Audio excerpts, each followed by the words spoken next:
Hey everybody, this is Josh from Musilesson.com, and we are back, and it's about time that I stop using that joke. Okay, moving on then. We are talking about notes on the violin, the A string, okay? We previously talked about notes on the violin on the D string, okay? We're just jumping over to the A string here. Okay, so if you're looking at the violin, you've got G, D, A, E. Okay, now, I play left-handed. My violin is backwards. So you'll have your G string here, your D string here, your A string here, and your E string here, okay?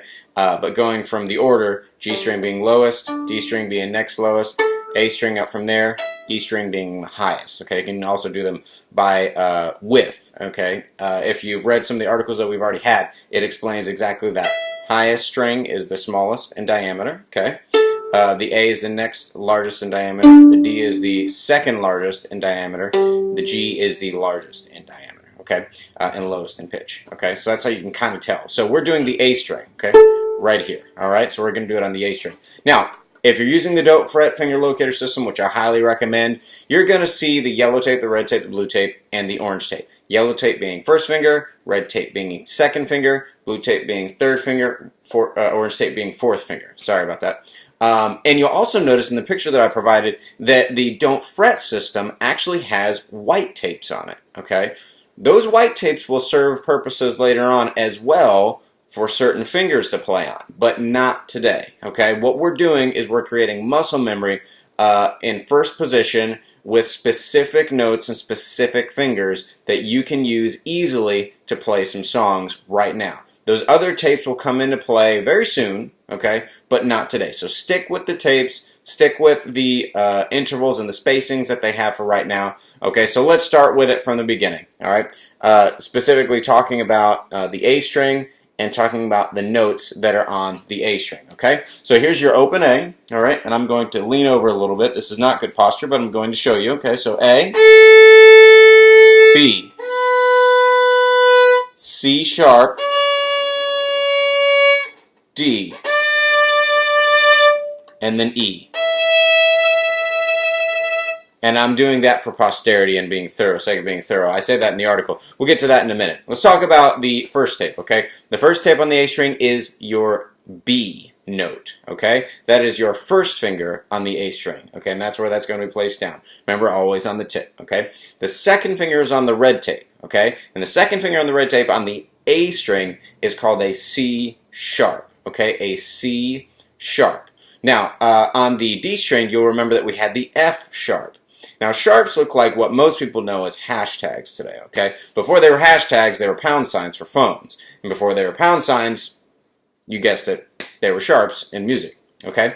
So it's got a very, very long history, but you can see the symbols. I've included it in the article. It is a sharp in music. Now, sharps raise a pitch a half step. They raise a pitch a half step. We'll get into that a little bit more later. That's music theory stuff, and I don't want to bombard you with that for right now. Okay, though I'm sure you could understand it.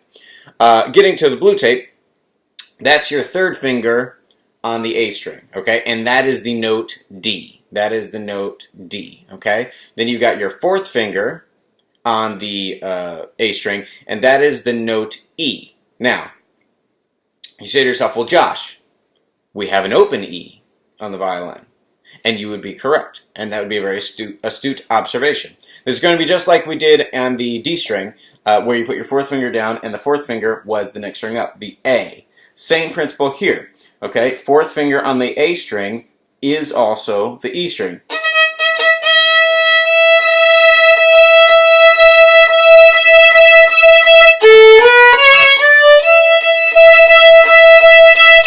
Okay, see how you play it, and it becomes the open E string. Not the same timbre. It sounds a little bit different, but the pitch is the same, and it should be in tune. It should be the same. You can actually tune that by playing the open string.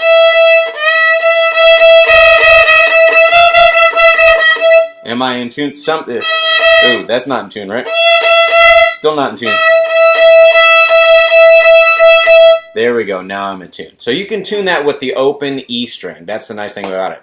Now, I want to warn you, don't use the fourth finger just yet, okay? I want you to make sure that you've got the first, second, and third finger down, and then we use the fourth finger. That's the most unruly finger on our hands. Okay, we're going to practice it soon. We've got exercises for it. But for now, let's stick to the first, second, and third fingers. Okay?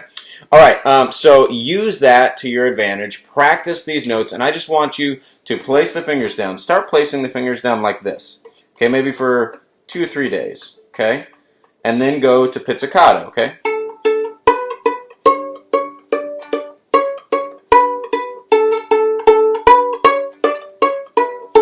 Then go ahead and take your bow, and remember, you should be practicing your bow exercises every day. Okay, and then you go.